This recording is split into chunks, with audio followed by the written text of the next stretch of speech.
પહેલાં તો બધાને જય દ્વારકાધીશ, જય માતાજી। શું તમે જાણો છો દ્વારકાધીશ મંદિરનું નિર્માણ કોણે કર્યું હતું?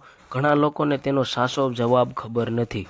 દ્વારકામાં આવેલું જગત મંદિર એટલે દ્વારકાધીશ મંદિર એક લોકમાન્યતા અનુસાર મૂળ રૂપે વજ્રનાભે શ્રી કૃષ્ણની સ્મૃતિમાં અહીં પ્રથમ મંદિર સ્થાપ્યું હતું। એટલે હવે તમને એમ થતું છે વજ્રનાભ કોણ હતું? તો ચાલો આગળ જાણીએ। ભગવાન શ્રી કૃષ્ણના પુત્રનું નામ પ્રદ્યુમન હતું। પ્રદ્યુમનના પુત્ર અનિરુદ્ધ હતા અને અનિરુદ્ધના પુત્રનું નામ વજ્રનાભ હતું। સમય જતાં મંદિર પર અનેક આક્રમણો થયા અને તેનું અનેક વખત પૂર્ણ નિર્માણ કરવામાં આવ્યું।